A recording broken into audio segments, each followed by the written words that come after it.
Welcome to our Indigenous Allyship Research Series. In this series, we will review the results of 3 studies conducted by the Indigenous Organizations and Communities Development Research Lab. These modules were made possible with funding through Atapato, the Indigenous strategy of the University of Calgary, and its Office of Indigenous Engagement. In this module, we will take a hard look at the adoption of the term ally and why it is important to unpack what we mean when we use that term. In Module 2, we will explore what allyship looks like from an Indigenous perspective, and in Module 3, we investigate what Indigenous faculty are looking for in job applicants when the work requires interactions with Indigenous populations and content, and the claims to being an ally are made. Allies are usually defined as members of a group or social position that affords access to influence or resources, and who acts in solidarity with a disadvantaged group.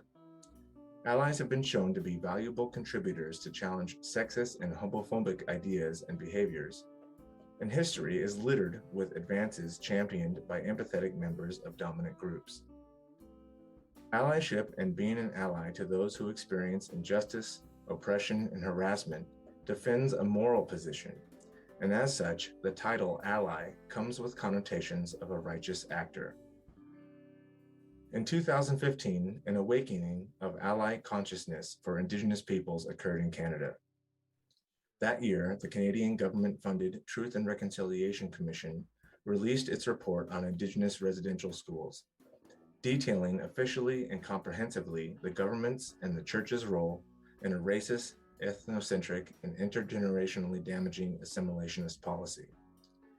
Unlike other events that raised awareness of Indigenous issues in the public consciousness, the report motivated political will across sectors through its 94 calls to action, effectively creating an incentive program to participate in reconciliation with Indigenous peoples.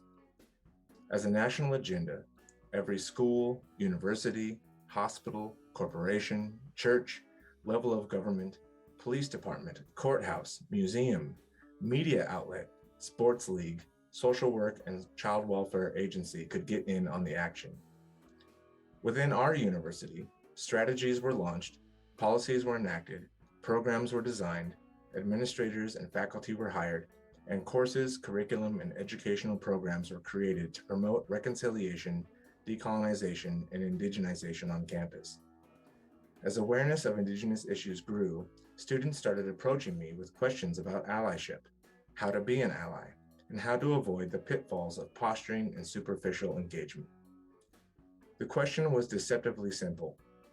For every example of ally behavior I could think of, I could also recall an example of where that same behavior could go wrong. So, as any good researchers, we decided to research it. Our first study sought to understand how non-Indigenous people employ the term ally. More specifically, we wanted to know how non-Indigenous people rally around ideas about Indigenous peoples and acting in solidarity with them, and whether the term ally is used to signify the pro-Indigenous perspectives that we associate with the term. To investigate this, we utilized a method called Q methodology.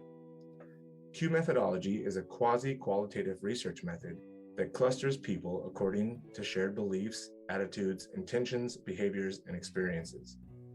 The goal is to show how positions about a topic can be more complicated than just for or against something. The value of this method is that groups can be identified, even if they simultaneously hold positive and negative attitudes, as long as there are enough people sharing that opinion.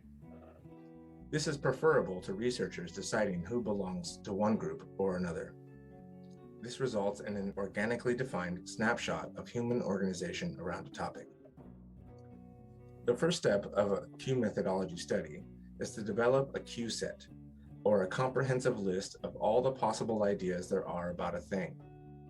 Based on personal experience, a literature review, and contributions from Indigenous faculty around campus, we compiled 90 statements that reflected beliefs about Indigenous people and acting in solidarity with them.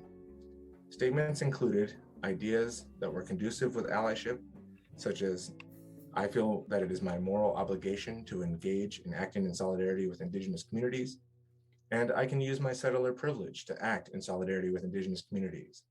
We included emotional content like I feel sad when I hear about the ways that Indigenous people were treated, personal relationships like I've never really had an opportunity to spend time with an Indigenous person, or my personal contact with Indigenous persons has been meaningful. There were also neutral ideas, like I take a neutral stand during conversations between non-Indigenous people about Indigenous affairs, and non-conducive ideas, such as I find myself being anxious while I'm interacting with Indigenous persons. I'm tired of hearing what Indigenous people want, or I wish Indigenous people could forget about the past and focus on the future. We also included positive yet condescending ideas like it's a sign of respect that sports teams use Indigenous people as mascots, or I really like their costumes, they are so colorful. The second step is to develop a P set, or a participant set, which is a group of people with diverse opinions. For this study, we recruited 90 non-Indigenous undergraduate students at our university through a diverse student sampling pool, where they were awarded course credit for participation in our Q-sort. In the third step, after they've signed up for our study, we arranged a time for them to sort our list of items on a pyramid that ordered items from those that were most characteristic of the participant to those that were least characteristic of the participant. This activity was followed by an interview as to why they sorted the items the way that they did. Upon completion, participants filled out a miniature questionnaire asking if we could contact them later if they had questions about their data, and whether they considered themselves to be an ally to Indigenous peoples. Once the data had been collected, we factor analyzed participants according to their rankings of our Q set. Interviews were used to help us interpret what the groups represented. The factor analyses identified 3 groups. We named them the supporters, the anxious invalidators, and the friendly appreciators. The first group, the supporters, broke into 2 subgroups, which we further labeled passive supporters and active supporters. Passive supporters were associated with beliefs or items that reflected feeling Indigenous languages and cultures to be important, that groups need to work together for reconciliation, and that the government has not lived up to its promises. Further, people in the passive supporter group said that they felt humbled at being welcomed into relationships with Indigenous people, but that they didn't have much contact with Indigenous individuals. Importantly, this passive supporter group felt that they were not responsible for reconciliation, nor did they feel a sense of moral obligation to work towards reconciliation. The active supporter group also agreed that Indigenous languages and cultures are important, that the Canadian government has not done enough for Indigenous peoples, but an important distinction between them and the passive supporters was that they saw themselves as agents of change. They were willing to learn about the history of settler Indigenous relations, attend courses and workshops hosted by Indigenous scholars, sign petitions, listen to Indigenous voices on social media, risk losing friendships or family relationships to defend Indigenous perspectives. Moreover, they report meaningful and positive intergroup relations with Indigenous persons and feel comfortable having an Indigenous person as their healthcare provider. The second group, the anxious invalidators, were associated with some pro-Indigenous beliefs, such as familiarity with past abuses against Indigenous people, and expressed appreciation for Indigenous cultures as a part of Canadian history, and feeling sad about the suffering of Indigenous peoples caused by settlers. However, they also endorsed negative or condescendingly positive stereotypes about Indigenous people, such as Indigenous people being drunks, lazy, violent, or liking their colorful costumes. This group reported having unpleasant interactions with Indigenous people, feeling anxious when around Indigenous people, and having no interest in further contact. Moreover, this group thought Indigenous people are holding themselves back by focusing on the past. They felt annoyed or tired when Indigenous people talk about their needs or past grievances, and expressed no interest in risking relationships to call out racism, sign petitions, reposting information on social media, using their privilege to support reconciliation, paying attention to Indigenous voices, nor feeling a sense of responsibility or moral obligation for reconciliation. Interestingly, this group also believed equality cannot be reached unless we work together, and believed Indigenous people would benefit from non-Indigenous people's help. Finally, the third group, the friendly appreciators, were associated with a mixture of positive and negative beliefs. For example, this group endorsed items like valuing relationships with Indigenous people, having an Indigenous person as their healthcare provider, and they rejected negative stereotypes about Indigenous people, such as violence and laziness, and felt comfortable during interactions with them. Similarly, they thought Indigenous people were kind, funny, and were interested in purchasing goods from Indigenous artists. Interestingly, this group also endorsed items with a different valence.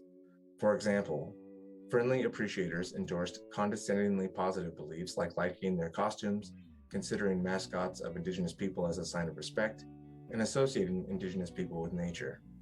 Moreover, this group took a neutral or passive stand when it came to advocacy and felt that sufficient accommodations had been made already to address Indigenous people's grievances, and that they should forget about the past. While identification of these groups is interesting and testifies to the lived experiences of Indigenous peoples' encounters with non-Indigenous stakeholders, what is even more interesting is the rates at which individuals from each group consider themselves an ally to Indigenous peoples. Perhaps unsurprisingly, 78% of the active supporters and 56% of passive supporters consider themselves to be allies, but 38% of friendly appreciators and 33% of anxious invalidators also consider themselves to be allies. Our results show that Indigenous people cluster around very different sets of beliefs regarding Indigenous solidarity, but even more so that the term ally cannot be assumed to denote pro-Indigenous perspectives. These findings reveal the complexities of people's beliefs and that self-identification as an ally does not guarantee shared perspective, experience, or agreement about how to move forward. If nothing else, our results justify the question, what do you mean by that when someone says, I'm an ally? For more information about what's expected of an ally from an Indigenous perspective, please check out Modules 2 and 3 of our Indigenous Allyship Research Series. Special thanks to Elena Baliga and Miranda Harborn for their diligent work on these projects, and Hanit Kang and Max Moore for their work on these videos. Acheya.